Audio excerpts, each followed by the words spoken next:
ଗାଁ ମୁଣ୍ଡରେ ଥିବା ସେହି ପୁରୁଣା ମାଟି ଘର, ଯାହାର ନାଁ ଥିଲା ସ୍ନେହ କୁଟୀର। ସେଠାରେ ଅବସରପ୍ରାପ୍ତ ଶିକ୍ଷକ ବିଶ୍ୱନାଥ ବାବୁ, ତାଙ୍କ ପତ୍ନୀ ଅନ୍ନପୂର୍ଣ୍ଣା ଏବଂ ଦୁଇ ପୁଅ ଆଦିତ୍ୟ ଓ ଆକାଶଙ୍କ ସହ ରହୁଥିଲେ। ଆଦିତ୍ୟ ବଡ଼ ପୁଅ ସହରରେ ଏକ ବଡ଼ ବ୍ୟାଙ୍କରେ ଚାକିରି କରୁଥିଲା ଏବଂ ଆକାଶ ଗାଁରେ ରହି ବାପାଙ୍କ ସହ ଚାଷ କାମ ବୁଝାବୁଝି କରୁଥିଲା। ଘରଟି ହସଖୁସିରେ ଭରିପୁରି ଥିଲା।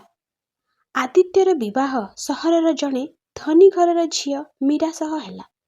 ମୀରା ଗାଁର ପରିବେଶ ଏବଂ ମାଟିକୁ ଆଦୌ ପସନ୍ଦ କରୁନଥିଲା। ଧୀରେ ଧୀରେ ସେ ଆଦିତ୍ୟକୁ ବୁଝାଇବାରେ ଲାଗିଲା ଯେ ସେମାନେ ସହରରେ ଅଲଗା ରହିବା ଦରକାର। ଆଦିତ୍ୟ ମଧ୍ୟ ତାଙ୍କ ସ୍ତ୍ରୀଙ୍କ କଥାରେ ପଡ଼ି ବାପା ମାଆଙ୍କୁ ଛାଡ଼ି ସହରକୁ ଚାଲିଗଲା।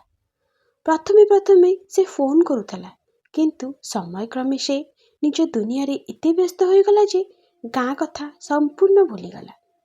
ଦିନେ ହଠାତ୍ ବିଶ୍ୱନାଥ ବାବୁ ବହୁତ ଅସୁସ୍ଥ ହୋଇପଡ଼ିଲେ।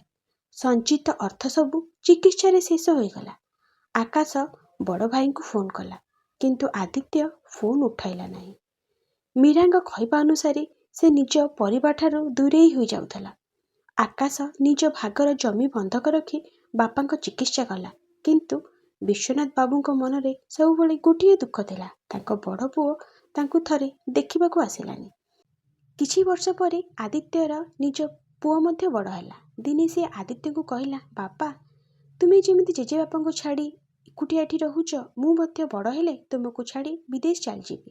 ଏହି କଥାଟି ଆଦିତ୍ୟକୁ ବହୁତ ବାଧିଲା। ସେ ଅନୁଭବ କଲା ଯେ ସେ କେତେ ବଡ଼ ଭୁଲ କରିଛି।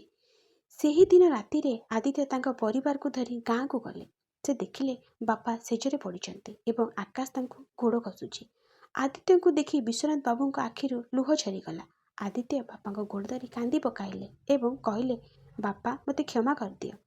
ସେହି ଦିନଠାରୁ ଆଦିତ୍ୟ ସହରର ଚାକିରି ଛାଡ଼ି ଗାଁରେ ଏକ ଛୋଟ ବ୍ୟବସାୟ କଲେ ଏବଂ ସମସ୍ତେ ମିଶି ପୁଣି ଏକାଠି ରହିଲେ।